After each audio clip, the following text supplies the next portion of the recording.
Yo soy abogado y nací en el departamento de Boyacá.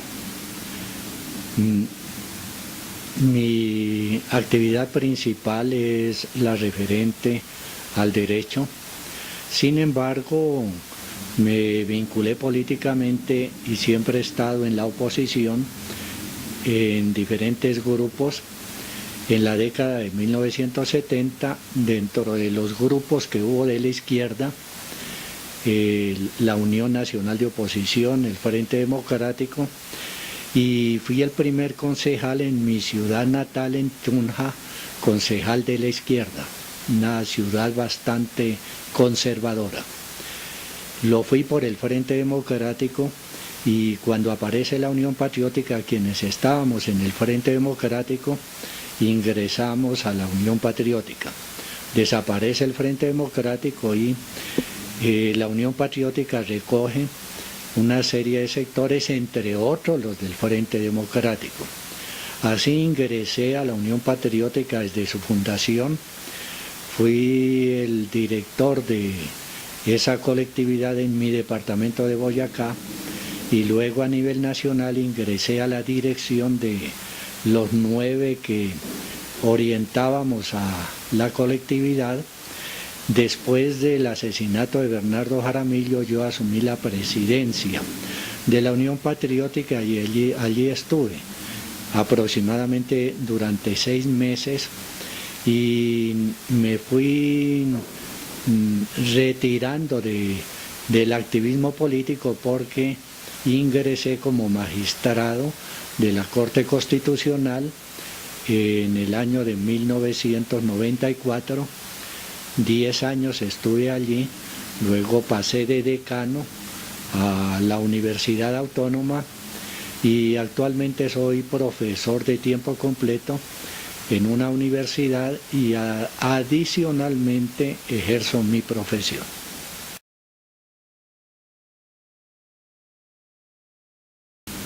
La guerra sucia contra la Unión Patriótica fue muy dolorosa y se produjo desde el mismo nacimiento del partido, porque la programación mediante la cual despegaba la Unión Patriótica se hizo en un mes de noviembre de 1986 y 8 días antes fue la toma del Palacio de Justicia. Se tenía programado que el gran acto de constitución de la Unión Patriótica sería en la Plaza de Bolívar, acá en Bogotá. Sin embargo, por la toma del Palacio de Justicia eso se frustró y se puede decir que desde el mismo nacimiento hubo persecución contra la Unión Patriótica. Va a haber 2 años muy delicados, el año de 1988 y el año de 1989, en donde la guerra sucia tuvo algunas características. Primero, indiscriminada contra dirigentes y militantes de la Unión Patriótica y luego selectiva contra dirigentes nacionales, departamentales y municipales. Eso significó que más de 5.000 compañeros y compañeras hubieran sido asesinados durante una década y por lo tanto eso va a afectar terriblemente la continuidad de ese partido de izquierda.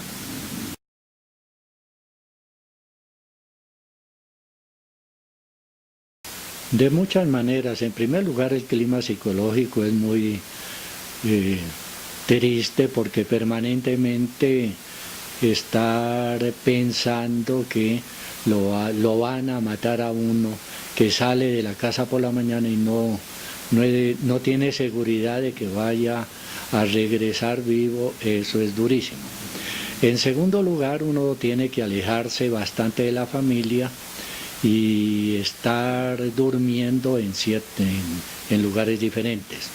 En tercer lugar, sí hubo un atentado aproximadamente 8 días después de la muerte de Jaime Pardo Leal, aquí en Bogotá, y los compañeros me protegieron y se presentó el reclamo ante el Ministerio de Gobierno de la época, pero no hicieron absolutamente nada.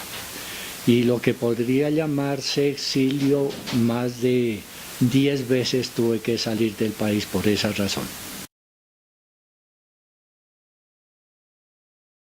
La violencia siempre es la misma. Tendrá matices y estrategias diferentes.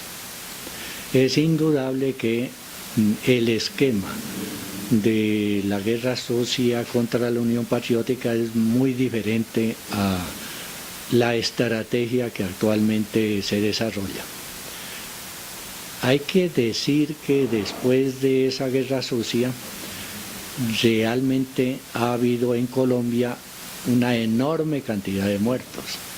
Es decir, que no es que finaliza la guerra sucia y disminuye el número de muertos, sino todo lo contrario. Lo que cambió fue la estrategia.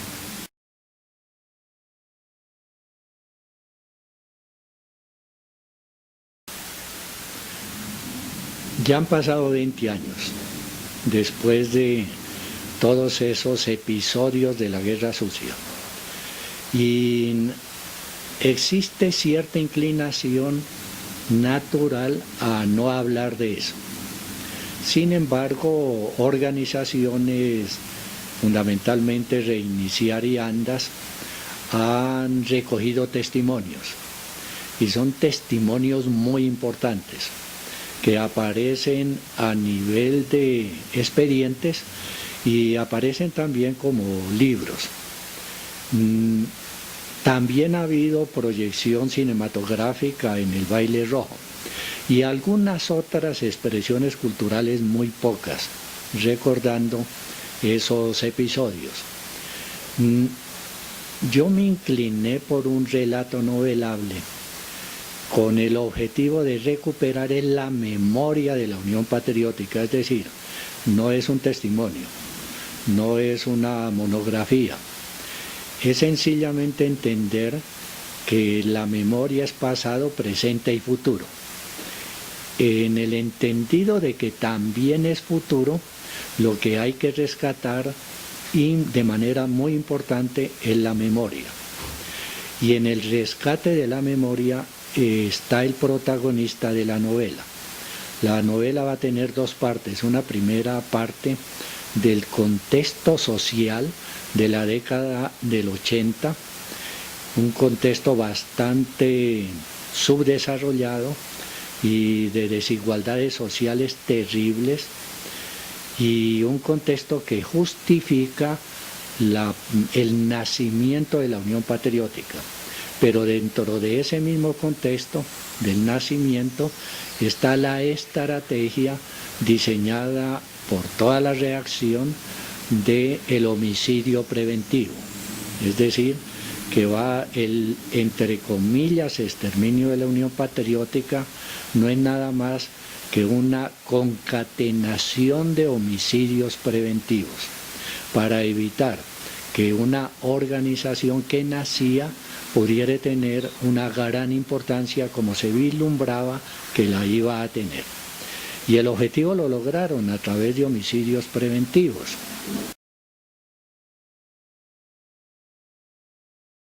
Ya en la segunda parte, que hay un rompimiento abrupto entre la primera y la segunda parte, sí se acude a unos aspectos surrealistas y simbólicos para tratar de desentrañar el esquema que empleó el sistema que quiso acabar con la Unión Patriótica. Es decir, que a través de pintura se trata de indicar cuáles fueron las grandes tendencias que estuvieron subyacentes en el ataque a la Unión Patriótica, que son fáciles de determinar. En primer lugar, el nacionalcatolicismo, que es proyección de la escuela francesa que viene de Argelia y de la Indochina. Eso indudablemente se reflejó en toda Latinoamérica. En segundo lugar, el anticomunismo de la Guerra Fría. Y en tercer lugar, el militarismo, que no solamente hace parte de la estructura política colombiana y latinoamericana, sino también que tuvo su auge después del informe Rockefeller.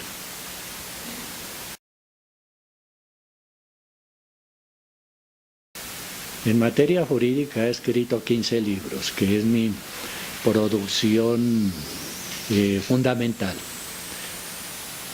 En materia literaria solamente tuve una experiencia en el año de 1970 y había abandonado totalmente esa expresión cultural, en primer lugar por la militancia política y en segundo lugar porque la producción intelectual la enfocaba fundamentalmente hacia el derecho.